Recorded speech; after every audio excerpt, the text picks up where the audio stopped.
പ്രിയ കൊച്ചുകൂട്ടുകാരെ, മാതാപിതാക്കളെ, അധ്യാപകരെ, ഞാനിപ്പം ഈ ഒരു വീഡിയോ ചെയ്യാനൊരു കാരണം ഇപ്പോഴെൻ്റെ മുമ്പിലുണ്ട്.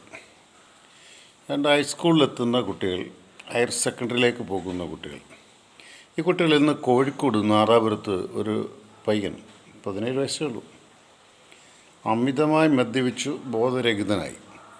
അപ്പോൾ ബൈക്കിൽ കയറ്റിയിരുത്തി അവനെ കൊണ്ടുവന്ന് ഒരു നല്ല തിരക്കുള്ള സ്ഥലത്ത് വിട്ടു. നടക്കാനൊക്കൂലെന്നറിയാമല്ലോ. നാട്ടുകാരൊക്കെ ചേർന്ന് എടുത്ത് വീട്ടുകാരോടൊക്കെ ചേർത്ത് അവനെ ഹോസ്പിറ്റലിൽ കൊണ്ടുപോയി. ഇവിടെ ഞാൻ പറയുന്ന 2-3 കാര്യങ്ങൾ കുട്ടികളുണ്ട്. നിങ്ങൾ ആരുടെ കൂടെ കൂട്ടുകെട്ടെന്ന് നോക്കണം. നിങ്ങൾ ആരുടെ കൂടെ മദ്യപിക്കുന്നത് നോക്കണം. മദ്യപിക്കാൻ ഞാൻ ഒരിക്കലും പ്രോത്സാഹിപ്പിക്കുന്നില്ല. വഴിയിൽ കളഞ്ഞിട്ട് പോകുന്നവൻ്റെ കൂടെ മദ്യപിച്ചാൽ ഓർത്തോളുക, ജീവിതം നഷ്ടപ്പെടും. മദ്യപിക്കാൻ ഞാൻ പ്രോത്സാഹിപ്പിക്കുകയല്ല ഇത്.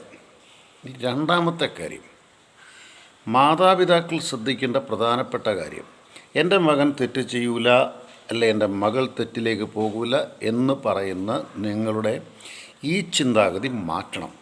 തെറ്റാണ് തെറ്റെന്ന് പറഞ്ഞ് തിരുത്താനുള്ള ഒരു ആർജവത്വം മാതാപിതാക്കൾക്ക് ആവശ്യമാണ്.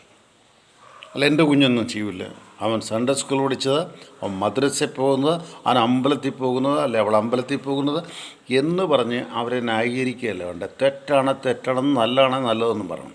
അധ്യാപകരോട് ഞാൻ പറയാം, പ്രിയപ്പെട്ട അധ്യാപകരെ, സ്കൂളുകളിൽ ഇനി നമുക്കൊരു ബ്രീത്ത് അനലൈസർ, അതായത് ശ്വാസം അനലൈസ് ചെയ്യും, അത് വെക്കുന്നത് നല്ലതാണ്.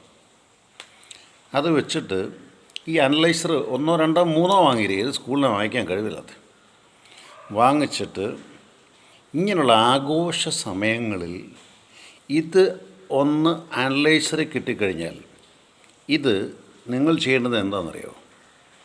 നിങ്ങൾ ചൈൽഡ് വെൽഫെയറിലോ ജുവനൈലിലോ വിളിച്ച്, അല്ലെ പോലീസിലോ വിളിച്ച് ഈ പറയുന്ന കുട്ടികളെ കറക്റ്റായിട്ട് പോലീസിൽ ഏൽപ്പിക്കുക. ഞാൻ പറയുന്നതിൻ്റെ കാര്യം ചില ഒത്തിരി അനുഭവങ്ങൾ നേരിട്ടും അല്ലാതെയും കണ്ടതുകൊണ്ടാണ്. പ്രിയപ്പെട്ട അധ്യാപകരെ, മാതാപിതാക്കളെ, കുഞ്ഞുങ്ങളുടെ ഞാൻ പറയുന്നു, കൂട്ടുകെട്ടുകൾ എപ്പോഴും സൂക്ഷിക്കുക. വഴി കളഞ്ഞിട്ട് പോകുന്നവൻ കൂട്ടുകെട്ടല്ല, അവൻ കൂട്ടുകെട്ടല്ല. നീ വഴി വീണാൽ നിന്നെ ഞാൻ എടുത്ത് വീട്ടിൽ കൊണ്ടെങ്കിലും ആക്കണ്ടേ, മിനിമം. അതായത് ആശുപത്രി കൊണ്ടാക്കട്ടെ, മദ്യപിച്ചിട്ട് സംഭവിച്ചു പോയെന്ന് നമുക്ക് പറയണ്ടേ, അല്ലെ മറ്റൊരു എന്തെങ്കിലും ചെയ്തിട്ട്. അങ്ങനെ വഴി കളഞ്ഞിട്ട് പോകുന്നവന്മാരോടൊന്നും കൂട്ടുകെട്ടരുത്. മാതാപിതാക്കളുടെ ഞാൻ വീണ്ടും പറഞ്ഞു നീട്ടുന്നില്ല, മക്കൾ ചെയ്യുന്ന നല്ല കാര്യങ്ങളെ പ്രോത്സാഹിപ്പിക്കുക. തെറ്റാണെങ്കിൽ അത് ആ സമയത്ത് സ്പോട്ടിൽ തിരുത്തുക, നിൽക്കവിടെ.